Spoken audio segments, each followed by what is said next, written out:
Welcome. Hello, everybody.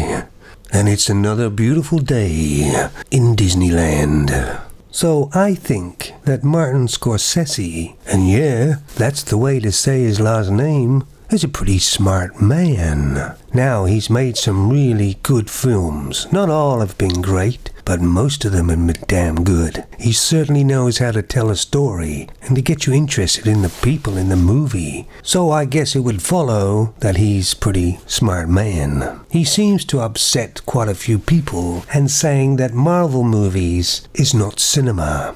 And I agree with him 100%. Now, as a kid, I used to like superheroes, and I watched the 2 superhero films when they came out, but then it was every year or twice a year, another superhero movie, again and again and again, and I got bored with them pretty quick. The storylines were always the same, just a different bad person, and the result was the same as well. And I was wondering how these people could flock to the cinemas again and again to watch basically the same film over and over again. Which is kind of worrying because these people going to the cinema are the future of the country. And if they're zombies, what good is the country going to be?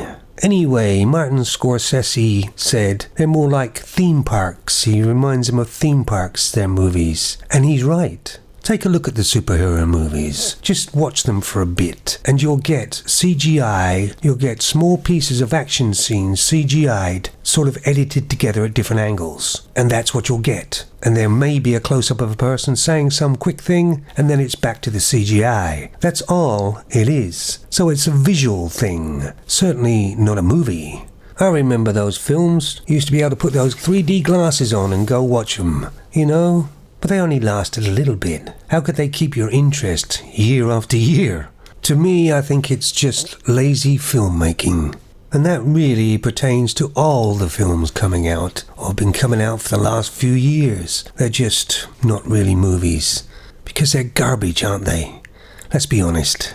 I also see that Samuel L. Jackson has responded to Martin Scorsese's comment. Well, I'm sorry, but Samuel L. Jackson has turned into a bit of a dork. To me. He was great years ago, but he's turned into, he's gone. He's got too much money and he thinks he's too special, obviously. And to me, whatever character he plays is always the same. The only thing going for him, for me, was that he can talk fast. And that's about it. Anyway, that's my rant for today for that one.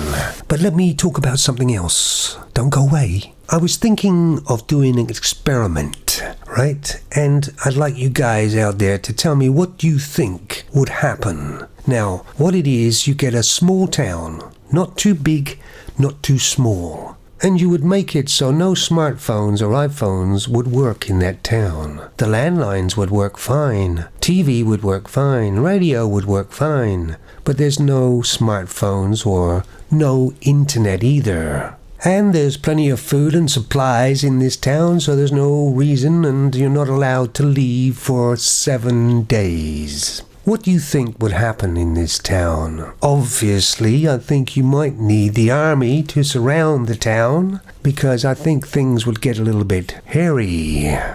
And of course, for people of my age, it would be a doddle. Not much different than what I'm living now. And by the way, the phones would be actually physically taken away, because if they're not, I'm sure the young people would just not have it or be able to turn it on, but just stare at it walking along the road anyway, even though they can't get anything. This is how zombified they seem to be. Well, I was just thinking, would the younger people, after a bit of time, all of a sudden start to wake up? Start to be more in tune with where they are? Or is it too late for them now? It sure would be interesting to see what you think the scenario would happen. After a week or 3-4 days or whatever, I can't wait.